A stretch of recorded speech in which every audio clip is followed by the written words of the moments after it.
Montana Territory, June 1884. The wind carried the scent of pine and distant rain, and the shotgun house at the edge of Bitter Creek hadn't changed in 20 years.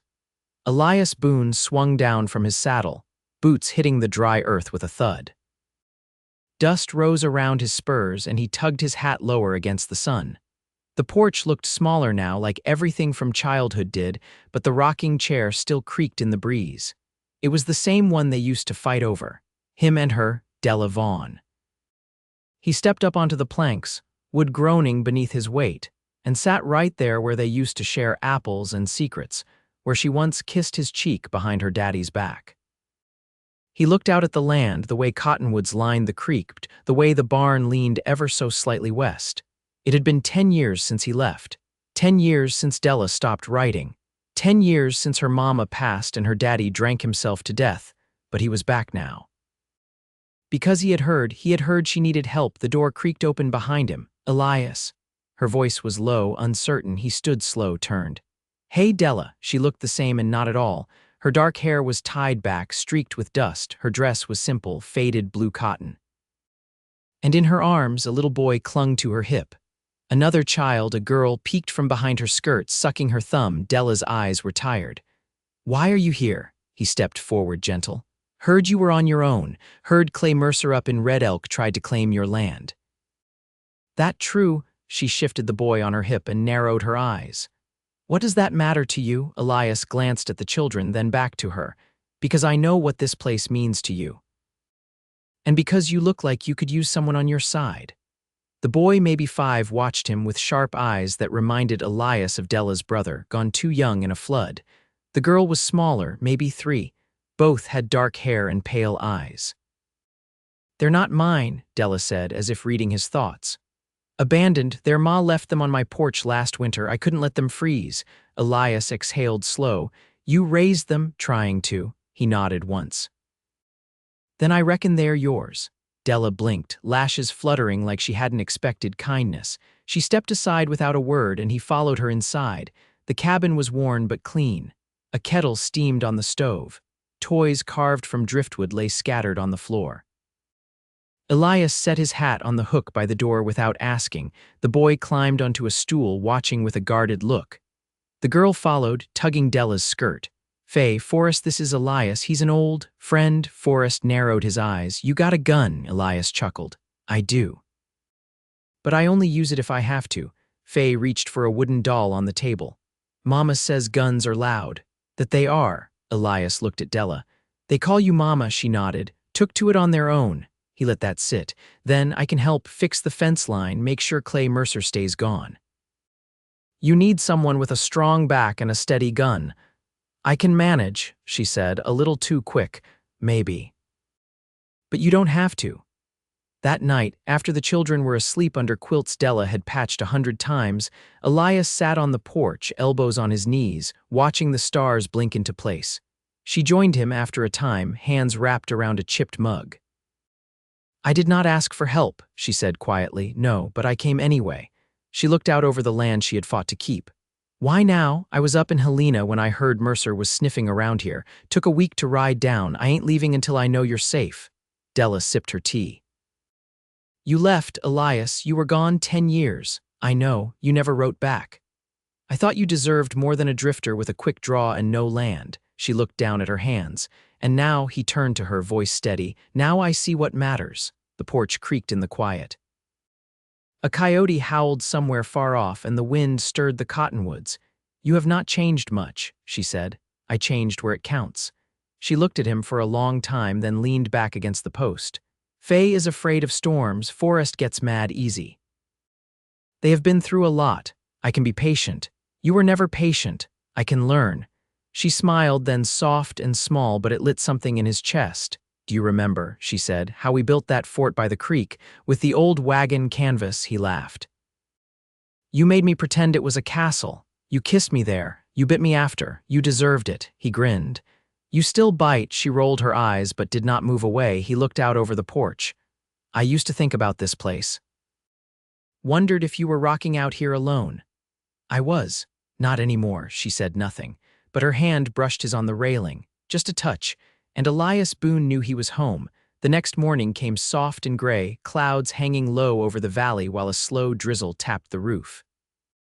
Elias rose before first light, pulled on his faded coat and stepped out into the damp air.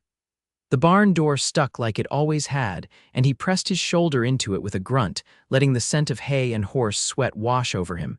Inside, the mare gave a low nicker. He rubbed her withers and checked the feed bin, then stooped to mend the split in the gate hinge with a length of wire he found near the wheelbarrow. His hands moved steady, used to the quiet rhythm of work. He didn't glance toward the house. When he finally stepped back up onto the porch, Della was kneeling by the hearth with a bundle of kindling in her arms. Her sleeves were still rolled from hauling water, and her braid had come undone along one shoulder. "You fixed the barn gate?" she asked without looking up.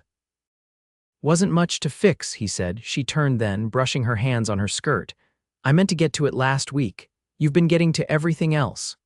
She stood and gave a small nod, as if that was all the thanks she'd allow. "There's coffee left." "It's strong." He stepped inside, the warmth of the stove curling around his shoulders. The boy sat at the table, carving something from a scrap of pine, tongue caught between his teeth. The girl was curled on the floor with a quilt, one boot dangling off her foot. Della poured the coffee into a tin cup and handed it to Elias without meeting his eyes. "I'll ride out to the north pasture," he said. "Check if Mercer's men left anything behind. You think they'll come back?" "I think men like that don't take well to being told no." She leaned against the counter, arms crossed. "I didn't give him the chance to ask." Elias drank the bitter brew down in one long swallow. "Good." She watched him over the rim of her cup. "You always carry yourself like trouble's a companion, not a warning." "Maybe I got used to it." She set her cup down. "Then maybe it's time you unlearned that." He didn't answer, but his eyes held on hers a little longer than they had the night before. By midday, the rain had passed, leaving the earth dark and fragrant. Elias returned with a dirt-smudged bandana tied around his neck and a length of barbed wire coiled over one shoulder. He found her by the root cellar, digging up the last of the turnips. Her hands were covered in soil, and a strand of hair clung to her cheek. "No sign of fresh tracks," he said. "But the fence near the ridge line's been cut." She wiped her brow with her sleeve. "They mean to keep pressing?" "Probably." She rested her hands on her hips, breathing hard. "Then we'll keep pressing back." He smiled at that. "You always did like a fight." She looked at him, serious now. "Not always. I only learned when I had to." He stepped closer, quiet. "That's what makes it count." Later that evening, after the children had been bathed and tucked into their straw-stuffed beds, Della joined Elias on the porch. The air was cool, crickets humming in the long grass. She sat beside him without speaking, her hands folded in her lap. He let the silence stretch, waiting. "I was supposed to marry a man from Deer Lodge," she said at last. 2 winters ago. He had a store and clean fingernails. Thought I'd be safer with someone like that. What happened? I didn't love him, and he didn't love the land." Elias nodded slowly. "Hard to fake either." She looked down at her hands. "You were the first boy who ever made me laugh when I didn't want to." He turned toward her, his voice low. "You were the first girl who ever made me think maybe I could stay in one place." She met his eyes. "Why didn't you?" He didn't look away. "Because I was young and afraid and stupid." She breathed out, not quite a sigh. "I'm not the same girl anymore." He reached out, slow enough to give her time to stop him, and rested his hand over hers. "I don't want the girl. I want the woman who stood her ground when the world tried to take everything." The crickets kept singing. The stars blinked through the thinning clouds. He leaned back, hand still over hers. "I've been a lot of places, Dell, but I never found another porch that felt like this one." She watched him, quiet, then turned her hand under his palm and held on. "You asking me something, Elias?" He smiled, slow and sure. "I am." She drew a breath, steady and sure. "Then say it plain." He looked out at the dark line of hills, then back at her. "I want to sit here with you every night this land still stands. I want to build it back with you, raise those two as our own, and die with your hand in mine." "Will you share this porch with me, Della Vaughn, forever?" She didn't cry. She didn't flinch. She just nodded once, firm as bedrock. Yes, and that was the only word he needed. By late June, the dry heat had settled into the soil, and the wind came up from the south with the smell of sun, warmed grass, and distant cattle. Elias was in the field before the rooster crowed, driving new posts into the ground with a steady rhythm that echoed against the hills. His shirt clung to his back, soaked through before mid-morning, but the work kept his mind clear and his hands steady. Della stood at the edge of the pasture, arms crossed, her shadow long in the morning light. Her eyes followed the line of fence he'd laid out, jaw set. "You sure of that corner?" she asked. Elias leaned on the post driver. "You think I'm off?" She stepped forward, measuring the distance with her eyes. "You're 2 feet shy of the old boundary." He glanced back. "You remember it that well. It's my land. I've walked every inch of it barefoot." He smiled at that, dropped the driver, and tugged the post loose again. "Then I'll move it right." She crouched beside him, hands finding the taut string line he'd tied between stakes. "You ought to mark this with stone. Wood shifts after a few hard winters. I'll get to it." She stood again, brushing dust from her skirt. "You ought to do it now before the ground bakes solid." Elias straightened, pulling his gloves off. "You always this particular?" "I always had to be." He watched her for a breath, then bent to gather the string.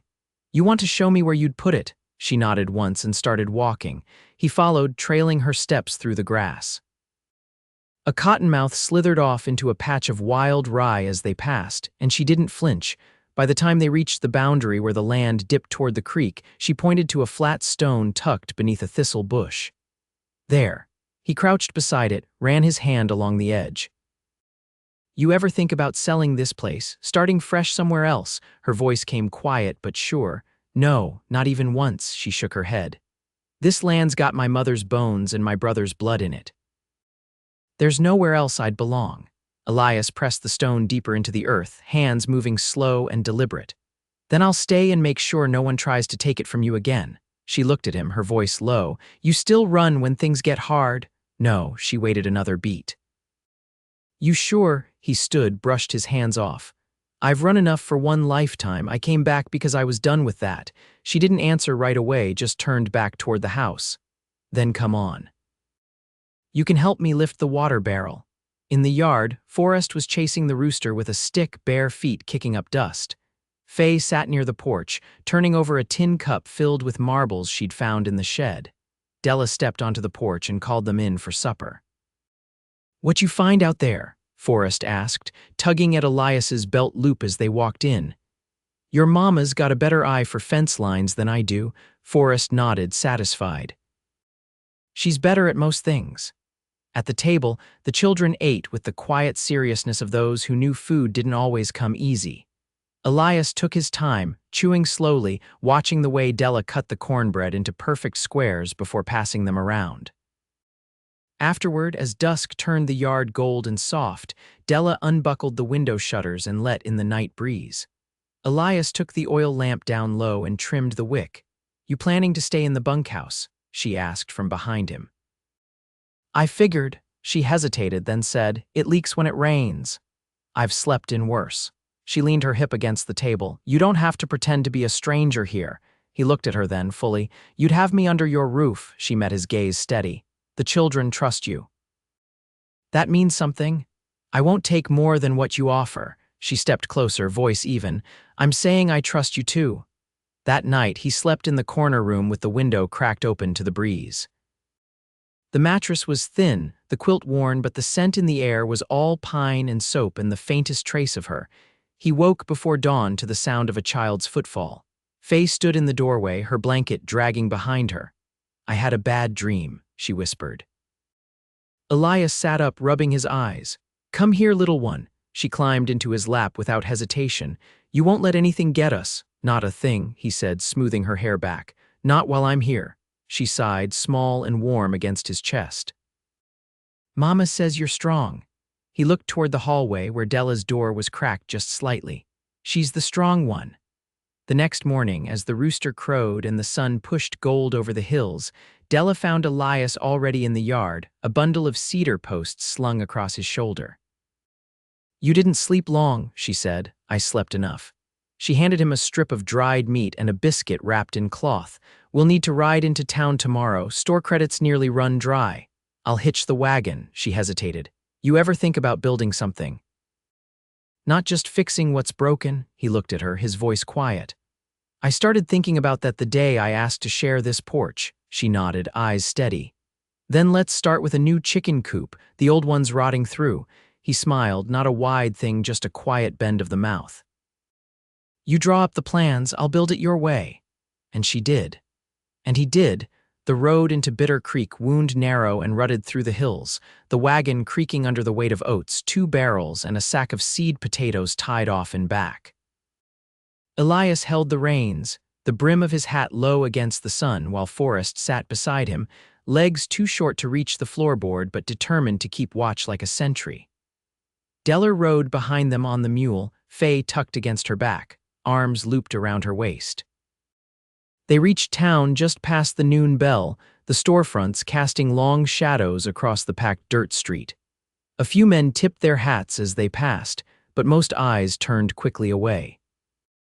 Della kept her shoulders straight as they pulled up beside the mercantile, where an old mule was tied off beneath a faded awning. Keep the boy near, she said, swinging down. Last time I came alone, someone spat at my boots. Elias nodded once and helped Forrest from the wagon seat. He won't leave my side. Inside, the mercantile was cooler, the windows shaded with thin muslin.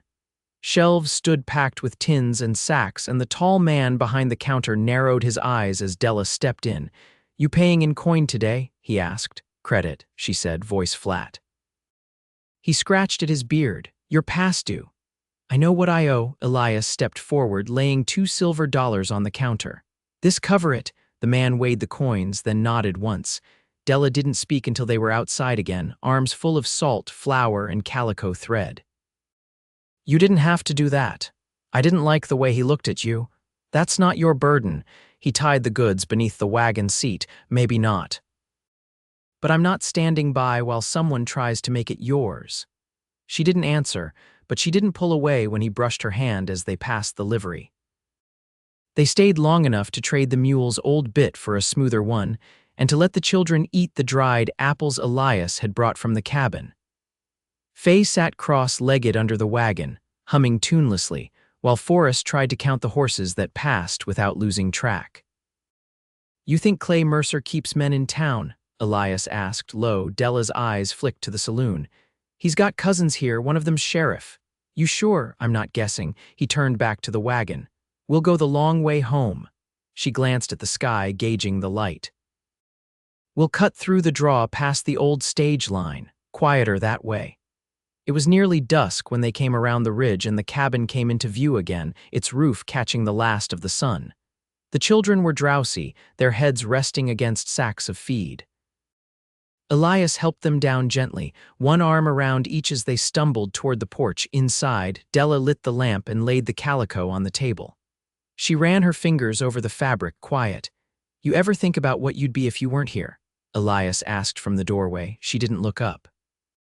No, he stepped closer, voice soft. Not even once. I used to think maybe I'd teach, but I was 15 when Ma died. Dreams like that don't last long when you're splitting wood before sunrise. He leaned against the doorframe. You'd have been good at it. I still teach, she said, finally lifting her eyes. Just not from a desk. He crossed the room and set a half-empty pouch of dried tobacco on the shelf. I've been wondering if we ought to plant more corn this year. She tilted her head. You thinking long-term now? I'm not thinking of leaving. Della folded the calico. Then we'll need to dig the south field. The soil's better there, he nodded. We'll do it together. That evening, after the children were tucked in and the chores were struck off one by one, Elias found her sitting on the porch steps, arms wrapped around her knees. The light from the lamp behind her cast a soft glow over her shoulder. He sat beside her, not too close, not too far. You remember the night we buried your brother? He asked. She didn't move. I remember the cold and the way the creek froze over by morning. I remember you didn't cry. I waited till you left. A long pause settled between them. I wished I'd stayed, he said. I wished you had too. He ran his hand over the wood of the step, rough and worn. You ever think about what might have happened if I had? She looked at him, slow. You'd have carried my grief before you were ready. And I'd have used yours to bury my own. He nodded, quiet. Maybe we're better for the waiting. Maybe. The wind stirred the cottonwoods behind the barn. A dog barked once far off. Elias reached into his pocket and pulled out a small, carved figure of a horse whittled from a cedar branch, the legs uneven, the shape rough. "I made this on the trail," he said. "Didn't know why I kept it." She cupped it in her hand, ran her thumb along the grain. "You made it for Forrest." "I think I made it for myself, to remember where I was headed." She looked at him then, fully. "You mean to stay for good?" "I meant it when I asked for forever." Della studied him.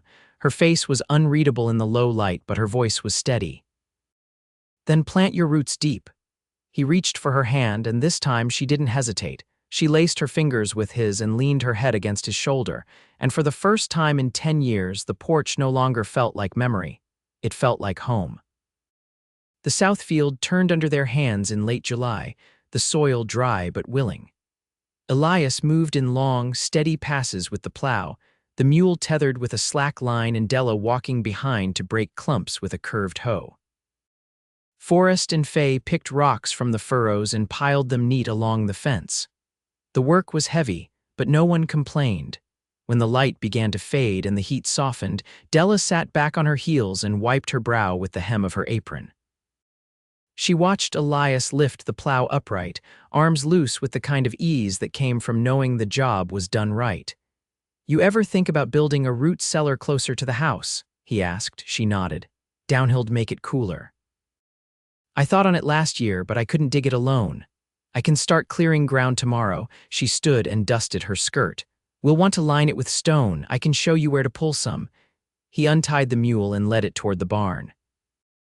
"You've got a mind for keeping things lasting." "I've had to think ahead. Some winters don't give second chances." As they reached the house, Fay tugged at Della's skirt. "Can we have blackberry pudding tonight?" Della glanced toward the table where a half-filled bucket sat. "If you washed your hands before picking, maybe," Forrest huffed. "We did. The water was cold." Elias leaned against the doorframe. "I'll build you a hand pump before the frost comes. Hauling buckets from the creek won't do when the snow's on." Della turned back to him. "You know how to set one." "Helped install 2 up north near Fort Benton. It's not complicated if the ground's soft enough." She motioned him inside. "Then you'll get your pudding too." That night, as the children slept and the moon rose half full over the ridge, Della sat with Elias at the table, her fingers tracing the edge of her sewing tin while he sharpened a draw knife by lamplight. "I've been thinking," she said. He looked up, waiting. "This house was built for a different life. My father, my mother, they filled it with what they thought right, but it doesn't quite fit who we are now." He set the knife down. "What would you change?" "I'd widen the back stoop. Add a table outside for shelling beans and washing clothes in fair weather. I'd knock out the wall between the pantry and the bedroom, open it up for the children." He leaned forward. "And where would you sleep?" She held his gaze. "With you." He reached across the table, his hand rough and sure against hers. "Then let's make it ours, piece by piece." They began the next day. Elias took down the wall while Della marked out the new garden rows. The children helped plant beans in neat mounds, their hands careful and dirty. The stoop took shape under Elias's hammer, and when Della laid her palm on the first board, he kissed the inside of her wrist without asking. Clay Mercer came once more, near the end of August. He rode in with 2 men, all of them heavy with sweat and silver buckles, and stopped at the edge of the field where Elias was laying new fence rail. Della stood in the yard, the rifle slung over her shoulder. "You're not welcome," she said. Mercer spat into the dust. "I hear you've taken in a man with no deed and no claim." Elias rested his hand on the rail, calm. "I'm here under her roof, that's claim enough." One of Mercer's men shifted in the saddle. "This land's been disputed since the railroad survey came through." Della stepped forward. "And I've held it with taxes paid and boundaries marked. That's not disputed, that's settled." Mercer stared at her long and mean. "We'll see what the judge says come fall." Elias took a step forward. "You bring a judge, you bring records. But if you bring fire or steel, you'll answer to me." Mercer looked between them, his mouth tight. Then he turned his horse and rode off without another word. That night, Elias laid the deed on the kitchen table. Della stared at it, the seal crisp and the ink still faintly smelling of wax. "How?" she asked. "I rode to Helena last month after you said you'd change the house. Had it filed in your name and mine." She touched the paper slow. "You didn't say." "I wanted it to be sure before I did." Her eyes were wet when she looked at him. "I've never had anyone do something like this for me." "You've never had someone who should have," he said, and pulled her into his arms. They married in the meadow behind the barn, where the cottonwoods grew thick and the grass was gold with early autumn. Della wore a dress she'd sewn from muslin and lace, and Elias shaved for the first time in weeks. Forrest carried a sprig of sage for luck, and Faye held the Bible open to the verse Della had chosen. No guests came but the preacher and his wife, and that was how they liked it.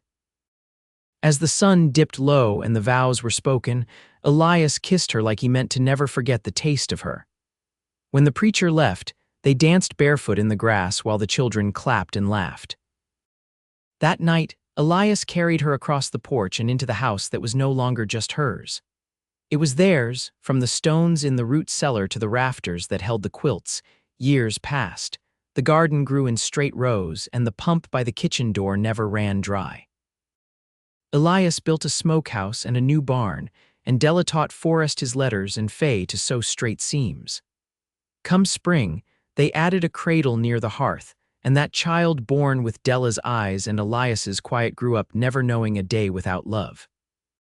They sat on the porch through every season, her hand in his, watching the land change and settle just as they had.